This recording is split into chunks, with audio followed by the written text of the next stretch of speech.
काय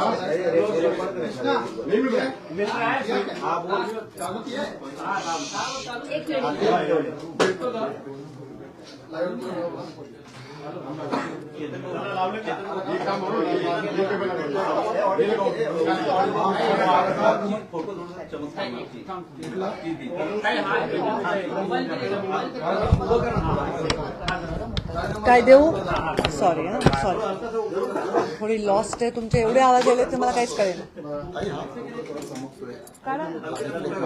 तो बाजूला करा, अँगल चेंज करा. काढताय कशाला? अरे पण तो माझा लहानपणीचा फोटो आहे.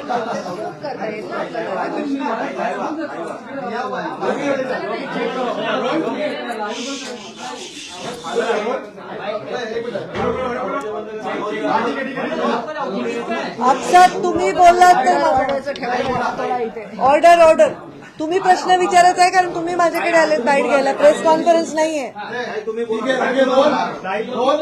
एक मिनिट. तुम्ही सर्वजण मला भेटायला आले.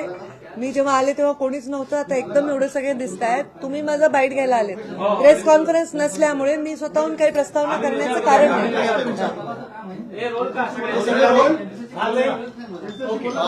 काल उमेदवारी जाहीर झालेली आहे. तुम्हाला देखील उमेदवारी काय नेमक्या भावना आहेत, काय? आता काल उमेदवारी जाहीर झाली आहे. एखाद्या एवढ्या मोठ्या राष्ट्रीय पक्षाची उमेदवारी मिळणं हे, आणि ते पण महाराष्ट्राच्या पहिल्या यादीमध्ये माझी उमेदवारी जाहीर झाली, हे माझ्यासाठी नक्कीच सन्मानजनक अशी गोष्ट आहे. त्यामुळे माझ्या भावना याच्यामध्ये आभाराच्या नक्कीच आहेत. त्याचबरोबर थोडीशी संमिश्र भावना याच्यासाठी आहे कारण 10 वर्ष प्रीतम मुंडे खासदार होत्या आणि त्या खासदार असताना मी राज्याचं राजकारण करत असताना आता एकदम केंद्राच्या राजकारणामध्ये, तसं तर माझा आता प्रभारी आणि या रोलमध्ये थोडासा अनुभव झालेला आहे, तर एक थोडं नवीन झोनमध्ये जाण्याच्या संदर्भामध्ये थोडीशी मनामध्ये काय म्हणतात त्याला हुरूर नक्की वाटते किंवा धाकधूक नक्की वाटते. पण नवीन अनुभव आहे आणि नवीन अनुभवासाठी आम्ही नेहमीच तयार असतो. पण सातत्याने विधान परिषद निवडणूक असेल, राज्यसभेची निवडणूक असेल, तुमचं नाव चर्चेत असायचं, मात्र तिकीट कधी दिलं गेलं नाही. त्यावेळी मात्र थेट यादी आली आणि तुमचं नाव थेट आलेलं आहे. अपेक्षा होती तुमचं नाव या यादीमध्ये असू शकते किंवा लोकसभेला तुम्हाला संधी दिली जाईल? अपेक्षा होती कारण बरेच दिवस झाले अशाच चर्चा होत्या. अपेक्षा मला नव्हती, पण असं नाव येण्याच्या संदर्भामध्ये खूप मोठा धक्का लागला असं नाही, कारण अशा चर्चा बरेच दिवस झाले चालल्या होत्याच. त्यामुळे मला असा फार मोठा धक्का लागला असं म्हणता येणार नाही. पण साहजिक आहे, जोपर्यंत निवडणुकीच्या रिंगणामध्ये पक्षाच्या सहीनी उमेदवारी जाहीर होत नाही तोपर्यंत ती उमेदवारी अधिकृत नसते. त्यामुळे मला बघेपर्यंत मला काही त्याच्याबद्दल खूप फार आत्मविश्वास असा नव्हता. ताई, मात्र ज्या वेळेस 5 वर्ष खरं तर तुम्ही ज्यावेळेस निवडणूक हरल्यानंतर अनेक वेळेस टीका देखील करण्यात आली होती. त्यानंतर आता प्रीतमताईंचं तिकीट कट करून तुम्हाला खरं तर उमेदवारी दिलेली, त्यामुळे प्रीतमताईंना पुन्हा कुठल्या संधीसाठी काही बोलणं झालंय काही असं विचारलं? प्रीतमताई खरं तर मुंडे साहेबांच्या झाल्यानंतर त्यांचं एवढं छान डॉक्टरचं करिअर सोडून राजकारणात आल्या आणि 10 वर्ष संपूर्णपणे त्यांनी स्वतःला राजकारणामध्ये वाहून घेतलं. आमच्या दोघींचं कॉम्बिनेशन खूप छान होतं. मी राज्य सांभाळायचे, त्या जिल्हा सांभाळायच्या. ज्या गोष्टी मी नव्हते करत त्यात करू शकत होते वेळेअभावी, त्या ते करायच्या, आणि मग मी धोरणात्मक निर्णय मी करायचे आणि व्यक्तिगत गोष्टींना त्या स्पर्श करायच्या. तर त्यामुळे आमच्या दोघींमध्ये ते कॉम्बिनेशन खूप चांगलं होतं आणि ते भविष्यातही राहणारच आहे. प्रीतमताई खासदार असताना मी 5 वर्ष घरी बसले आहे, आम्हाला तोही अनुभव आहे. आणि आता मला असं वाटतं की तेवढा वेळ प्रीतमताईंना वाट बघावी लागणार नाही. मी जे शब्द जाहीररित्या सांगितला की प्रीतम मुंडेंना मी विस्थापित करणार नाही, आणि त्या शब्दावर मी कायम आहे. याला जोडून एक प्रश्न आहे. सुधीर मुनगंटीवार ज्यावेळी बीडमध्ये आलेले होते त्यावेळी प्रीतमताईंना संबोधित करून म्हणाले होते की काय प्रीतमताई एक राज्यसभा खासदार, एक लोकसभा खासदार, असं काही चित्र येत्या काळामध्ये पाहायला मिळू शकतं? आता याच्याबद्दल खरं तर मी भाष्य करणं अनुचित आहे. आतापर्यंत अनेक वेळा गेल्या 5 वर्षात किमान 10 विधान परिषदा, 10 राज्यसभा झाल्या असतील.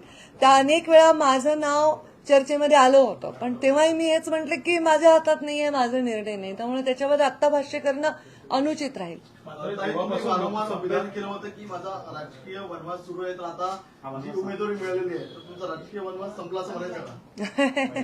हे पण राजकारण हा एक फार मोठा खडतर प्रवास आहे, तर तो कायम असतो. म्हणजे पदावर असण्याने कमी खडतर असतो असं नाही. पण नक्की आता बीड जिल्ह्याची जनता काय करेल ह्याच्याकडे महाराष्ट्राचं लक्ष नक्कीच लागून आहे. हा प्रवास कसा होतो ह्याच्याबद्दल मला पण स्वतःला उत्सुकता आहे. कारण प्रीतमताईंच्या लोकसभेच्या निवडणुकीत सुद्धा आम्ही प्रचंड संघर्षाने ती निवडणूक जिंकलो होतो. माझ्या निवडणुकीचं तर आपल्या सर्वांना सगळं परिचित आहेच आहे. तर मग आता मी पण उत्सुक आहे की या निवडणुकीमध्ये काय परिस्थिती निर्माण होते आणि निवडणुका लढणं त्यातल्या त्यात म्हणजे दुसऱ्यांसाठी लढणं हा अनुभव माझ्यासाठी वेगळा राहिलेला आहे. आता स्वतःसाठी उमेदवारी मिळाल्यानंतर वेगळ्या पद्धतीने विचार करावा लागेल. ताई, तुम्हाला आता उमेदवारी मिळाली. पाहिलेली आहे. कृष्णा, एक मिनिट. तुम्ही बंधू धनंजय मुंडेंनी याआधी तुमची भेट घेतलेली होती, ते महायुतीमध्ये आल्यानंतर पण तुम्हाला भेटलेले होते. आता तुम्हाला उमेदवारी जाहीर झालेली आहे, पुन्हा बंधूंची भेट तुम्ही घेणार आहात. हे पहा, धनंजय माझे बंधू धनंजय जिल्ह्याचे पालकमंत्री आणि त्यांचा पक्ष आणि भारतीय जनता पार्टीचा आमचा पक्ष यांची युती आहे राज्यामध्ये आणि त्याच्यामुळे नॅचरली जिल्ह्यात आम्ही एकत्र आहोत. त्यांच्या आमच्या युतीनंतर माझ्या मतदारसंघावर जे प्रश्नचिन्ह निर्माण झालं त्याच्यानंतर आता परत मला लोकसभा मिळाली, तर मला असं वाटतं की त्यांच्या येण्याने जेवढ्या मतांनी प्रीतमताई निवडून आल्या होत्या त्यापेक्षा अधिक मतांनी निवडून येण्यासाठी त्यांचं नक्कीच योगदान तुम्हाला उमेदवारी मिळेल. मिळाल्यानंतर धनंजय मुंडेंचा काही फोन, काही संवाद, काही बोलणं झालं? भरपूर संवाद. आमचे संवाद आता खूप झाले जास्त. उमेदवारी मिळाल्यानंतर काही फोन आला का? किंवा तुमच्या उमेदवारी आम्ही रोज बोल- प्रयत्न केले होते का? आम्ही रोज बोलतो. ते पहा, ते भाजपच्या श्रेष्ठींची उमेदवारी आहे, त्यामुळे असं काही प्रश्नच चुकीचा आहे तुमचा. ताई, मात्र ज्या पण मन की बात काही झाली का? ते मन की बात तुम्हाला कशी सांगणार?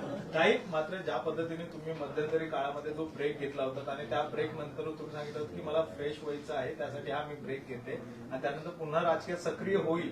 मात्र हेच ती चिन्ह होती का? कारण की अनेक वेळेस नावं येत होती, मात्र आता देखील पहिल्यापासून तुमचं नाव चर्चेत होतं.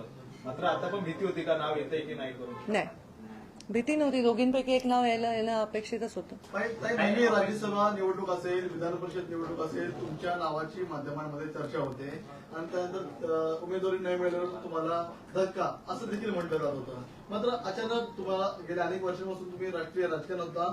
देवेंद्रजींनी देखील म्हटलं होतं की पंकजाताई आमच्या राष्ट्रीय नेते आहेत, त्यांचे राष्ट्रीय नेते योग्य तो मान सन्मान देतील. तुम्हाला या उमेदवारीमुळे तुम्हाला वाटते का पक्षाने तुमचा योग्य तो मान सन्मान राखला गेला? मला असं वाटतं पक्षाने माझ्यावर जबाबदारी दिली आहे आणि जबाबदारीला सन्मान समजण्याच्या संस्कारात मी वाढलेली आहे. तर या जबाबदारीचा मी सन्मान म्हणून स्वीकार करते. एक जानकरांच्या बाबतीत राज्याच्या प्रश्न होता. राजकारणातला तुमचा एक वेगळा आणि मोठा अनुभव राहिलेला आहे राज्याच्या राजकारणातला. आता तुम्हाला केंद्रात जावं लागणार आहे, तर लोकसभा निवडणुकीनंतर जो काही निकाल असतो त्यानंतर नाही, थँक्यू. पण राज्यातलं राजकारण सोडून केंद्रात जाण्याची आताची भावना कशी आहे? म्हणजे काय वाटतं या सगळ्यात? आता खूप प्रीमॅच्युअर आहे. काय वाटतं म्हणजे हुरहुर वाटते. नवीन नोकरीच्या इंटरव्ह्यूला जाताना जसं वाटतं, लग्नाच्या बोल्यावर चढताना जसं वाटतं, अगदी तसंच वाटतं. याआधी तुमची महादेव जानकरांनी भेट घेतलेली होती आणि आम्ही एका नाही, आमची खूप महिन्यात भेट झाली नाही. त्यांनी तुमच्याबद्दल उल्लेख केलेला होता सातत्याने जानकरांनी, मात्र त्यांनी वेगळी वाट धरलेली आहे. महाविकास आघाडीमध्ये ते ठाण्यामधून लढण्याची शक्यता वर्तवली जाते. नाही, आता जोपर्यंत तिथे ते असावे. जोपर्यंत कुठली गोष्ट अधिकृत होत नाही त्याच्यावर भाष्य करणं आयोजित त्यांनी उघडपणे महायुतीमध्ये टीकाही केलेली होती. महाविकास आघाडीकडूनही त्यांना आता उघड ऑफर देण्यात येत आहे जागांसाठी. त्यांनी महायुतीसोबत राहावं की महाविकास आघाडीसोबत जावं, तुमची नेमकी काय प्रतिक्रिया आहे? ते मी त्यांना प्रत्यक्ष भेटीत सल्ला देईन. असं म्हणाला की जिल्ह्यामध्ये आणि राज्यामध्ये तुमची धनंजय मुंडेंच्या पक्षासोबत युती आहे आणि ते येण्याला तुमच्या मताधिक्यात नक्की वाढ होईल. मग याचा अशी अर्थ- अपेक्षा आहे, कारण अशी जास्त अपेक्षा आहे. ताकद वाढेल ना. कारण आम्ही जिल्ह्याची जेव्हा निवडणूक लढलो तेव्हाची परिस्थिती वेगळी आहे. विधानसभेत एकमेकांसमोर तेव्हा तिथली परिस्थिती वेगळी आहे. नक्कीच धनंजय मुंडेंच्या येण्यानंतर परळी विधानसभेमध्ये आम्हाला जास्तीचा त्रास होणार नाही. युतीचे उमेदवार म्हणून तुमचं काम करतील विधानसभेत, तुम्ही त्यांना तसं सहकार्य करा परळी विधानसभेसाठी. जसं आता ते माझं करतील तसंच मी त्यांचं करेन.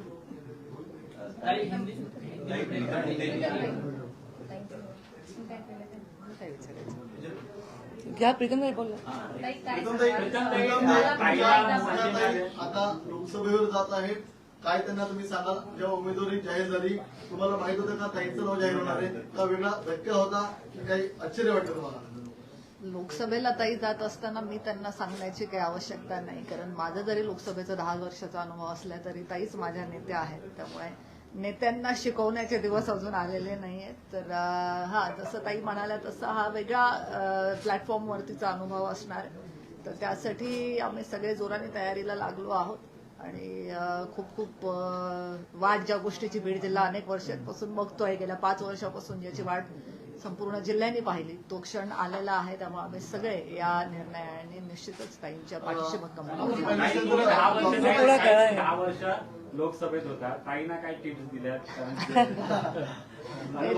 ताईचं बोट धरून मी प्रत्येक पाऊल माझं टाकलेलं आहे गेल्या 10 वर्षामध्ये. त्यामुळे मी ताईंना काही सूचना देण्याची खरंच आवश्यकता नाहीये. मी मात्र त्यांचं मार्गदर्शन वेळोवेळी घेतलं. नेतृत्व असल्यामुळे त्यांना कोणाच्याही मार्गदर्शनाची काही त्यांनी गरज आता मान्य केलं थोड्या वेळापूर्वीच, कारण नवी इनिंग आहे लोकसभेमध्ये. राज्यातले प्रश्न वेगळे असतात, लोकसभेमध्ये वेगळ्या वेगळ्या प्रकारे कामकाज चालतं. तुम्ही 10 वर्षाचा अनुभव घेतलेला आहे लोकसभेमधला, त्यामुळे नेमकं मोदींच्या जवळ राहून तुम्ही काम केलंय पंतप्रधानांसोबत.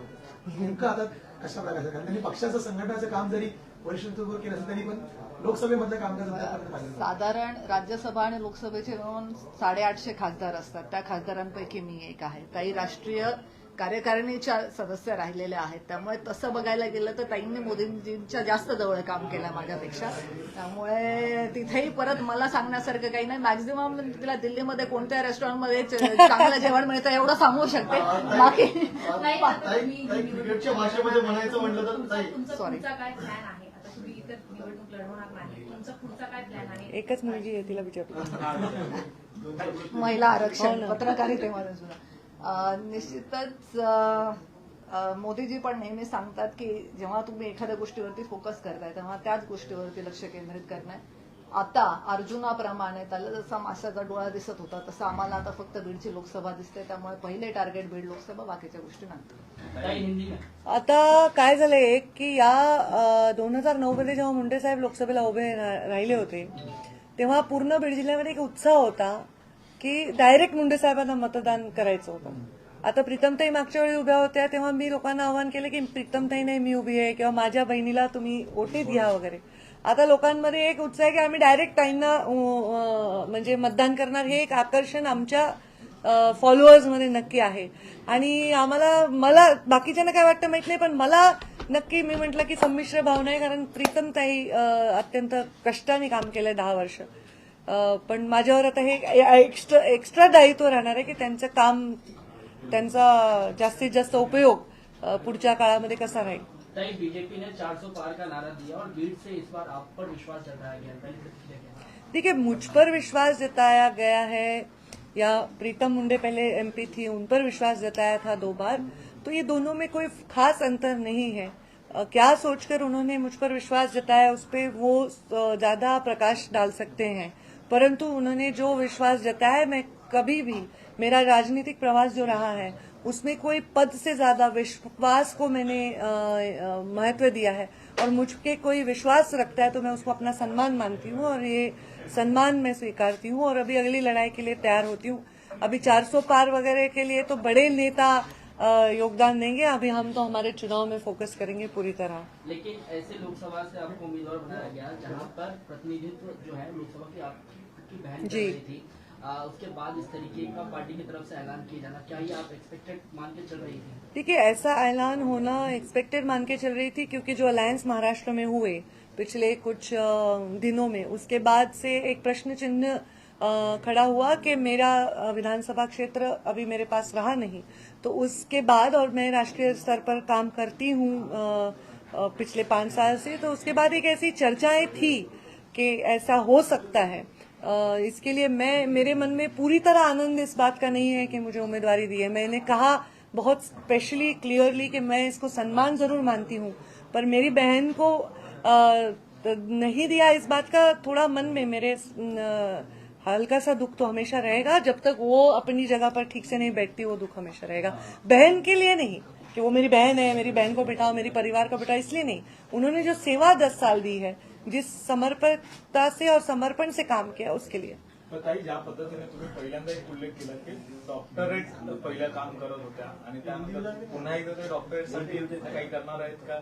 कशा प्रकार राजकारणात पुन्हा? अरे बघा, डॉक्टरेट नाही, ती स्वतः डॉक्टर आहे, डॉक्टर, MD डॉक्टर. हे स्किन विन सगळं त्या करतात. पण त्या स्वतः काय करणार आहेत हे मी त्यांच्यासाठी सांगणं योग्य नाही. राजकीय क्षेत्रात त्यांच्यासाठी काय करता येईल ह्याच्यावर माझं नक्की लक्ष असेल, कारण जो व्याप आमचा आहे तो मॅनेज करायला मला त्यांचा हात लागणारच आहे. काही तुमची उमेदवारी जाहीर झाल्याच्या नंतर बरेच लोकांचे फोन आले अभिनंदन सागरवरून फडणवीसांचा फोन काही आलेला हो काय हो, त्यांचं माझं रात्री बोलणं झालं. त्यांनी मला अभिनंदनासाठी फोन केला होता रात्री. आमची दोघांची या विषयावर चर्चा देखील अल्पशी झाली. प्रत्यक्ष भेटीत बाकीची चर्चा करू. रोड मैप क्या है, मतलब ब्लूप्रिंट क्या है बीड की जनता के लिए, और मराठा आरक्षण कितना बड़ा फैक्टर होगा आपके लिए चुनाव में, क्योंकि आरक्षण तो दे दिया गया है लेकिन अब भी मनोज जरांगे पाटिल जो है वो इसे मानने के लिए तैयार नहीं है, तो मराठाओं को जो है मैं ये कहूंगी कि केंद्र शासन का ये चुनाव है, ये विषय सर्वतः राज्य शासन का समर्पित है. इसका उत्तर राज्य शासन में बैठे हुए सारे दिग्गज मुख्यमंत्री, उप मुख्यमंत्री, नेता ही दे सकते हैं. हमने हमारा समर्थन जहां तक जाहिर करना था किया है, जहां हमें अप्रिशिएशन एक्सपेक्ट करने थे वहां वो किए हैं. तो मैं खुद एक नेता के तौर पर समझती हूं कि दोनों समुदाय को हमेशा एक दूसरे से ना लड़कर इसमें से सुलझकर एक विषय को बाहर लाना एक नेता का दायित्व है. दोनों समुदाय अगर एक दूसरे से लड़ रहे हैं तो ये बहुत कुछ अच्छी बात नहीं है. मैं प्रार्थना करती हूँ इसी माध्यम से कि ये विषय भविष्य के लिए हमेशा के लिए सुलझ जाए. घोषित किए जाने के बाद क्या धनंजय मुंडे से बातचीत हुई है? जी हम रोज बात करते हैं आजकाल. एक प्रश्न आहे. बीडच्या राजकारणात मराठा वोटर्स आणि ओबीसी वोटर्सचं तेवढंच महत्व राहिलेलं आहे आणि सध्याचं राजकारण म्हणजे राज्याच्या राजकारणामध्ये मराठा आंदोलन असेल किंवा ओबीसी आरक्षणाचा जो काही मुद्दा आहे, दोन्ही महत्वाचे मुद्दे भेटलेले आहेत. अशा वेळी दोन्ही समाजाला सोबत घेऊन लोकसभेला सामोरं जाण्याचं एक कितपत मोठं आव्हान आहे आणि तुम्ही कशा पद्धतीने हे सोडवणार? मी लोकसभेच्या निवडणुकीत नव्हे तर माझ्या राजकीय जीवनामध्ये सर्व समाजांना सोबत घेऊन काम केलेलं आहे. माझ्या पालकमंत्री पदाच्या काळामध्ये ज्या बूथवर मला 20 मतं पडली त्यांना पण मी तेवढाच निधी दिलाय ज्या बूथवर मला 20 मतं कमी पडली आहेत. त्यामुळे मी जेव्हा एका संविधानिक पदावर जातो तेव्हा आपण कुठल्या एका पक्षाचे नाही, कुठल्या एका जातीचे नाही, कुठल्या एका विचाराचे नसतो. आपण त्या जिल्ह्याचे, त्या राज्याचे किंवा त्या देशाचे असतो. त्यामुळे अशा प्रकारचा बायस विकास करावा असा मुंडे साहेबांनी माझ्यावर कधी संस्कार केलेले नाहीत. मी माझ्या बीड जिल्ह्यामध्ये सर्व समाजांना एकत्र घेऊन चाललेली आहे. आरक्षणाच्या भूमिकेमध्ये माझ्या सगळ्यात बॅलन्स भूमिका राज्यामध्ये मी घेतलेली आहे. दोन समुदायांना एकमेकांच्या वर भांडायला लावणं हे मला कदापिही पसंत नाही. नेहमी मला असं वाटतं की समुदायांमध्ये मित्रता, सौहार्द राहूनच मार्ग निघाला पाहिजे. माझ्या भूमिकेचा सर्व समाज नक्कीच चांगला सन्मान करतील हा मला पूर्ण विश्वास आहे. 1-2 युट्यूबच्या बातम्या किंवा एखाद्या पेपरमध्ये एखादी आलेली छोटीशी बातमी याच्यावर न जाता माझ्या मनाचा अंतर्मनाचा जो विश्वास आहे तो नक्कीच सार्थक बीड जिल्ह्याची सर्व जातीची जनता करेल. महाराष्ट्र से 20 उम्मीदवारों के नाम का ऐलान किया गया है. साहेब जर आज असते तर पहिली प्रतिक्रिया काय राहील? बापरे, पंखू कामाला लाग. मुंडे साहेबांना जर उमेदवारी मिळाली असती ते मला बोलायचे चल पंकजा कामाला लाग. तसं मी आता प्रीतमताईला सांगते चल प्रीतमताई कामाला लाग. कारण मुंडे साहेब असते तर मी या भूमिकेत आधीच गेले असते, कारण ते वापस राज्यात येणार होते आणि नक्कीच ते मुख्यमंत्री राज्याचे झाले असते. अशा प्रकारची परिस्थिती होती. स्वतः प्रधानमंत्री नरेंद्र मोदींनी आमच्या जिल्ह्यात भाषण करताना हे सांगितलेलं आहे. त्यामुळे जर मुंडे साहेब जीवित असते तर मी लोकसभा तेव्हाच लढले असते आणि मुंडे साहेब राज्यात आले असते. पण आता अशी परिस्थिती आहे. राज्य की राजनीति से निकल के आप केंद्र की राजनीति में ज्यादा सक्रिय रहेंगी, इसका आपको दुख है या फिर राज्य की राजनीति में भी इंटरेस्ट बरकरार रहेगा? मैं राजनीति में सक्रिय रहूंगी, इस बात का जरूर सुख है मुझे. पर राजनीति में सक्रिय रहने के लिए जितनी सेवा मुझे लोगों को देनी है उसके लिए मुझे और एक हाथ जितने मेरे साथ जुड़ जाए उतना आनंद है. तो जरूर इसमें कोई दुख की तो बात है ही नहीं. हर व्यक्ति जो राजनीति में काम करता है वो केंद्र की तरफ बढ़ना चाहता है. हाँ, अभी पता नहीं मैं उसको प्लान कर ही रही थी कि नहीं, पर शायद नीति ने मेरे लिए वो प्लान किया है. तुमचा प्रश्न विचार. ते बसल्यामुळे कोणी त्यांच्याकडे पाहत नाही. मैं ये कह रहा था कि उम्मीदवारी घोषित की गई है, 20 उम्मीदवारों के नामों की घोषणा की गई है और महिलाओं को सबसे ज्यादा इस बार जो है वो अपॉर्चुनिटी दी गई है, उसकी तरफ आप किस तरीके से देखें? मैं इसका स्वागत करती हूँ. महिलाओं को ज्यादा अपॉर्चुनिटी दी है. महिलाओं को अपॉर्चुनिटी यहाँ और आगे भविष्य में भी देते जाएंगे, इसका मुझे विश्वास है. बीड मधून तुमच्या अपोजिट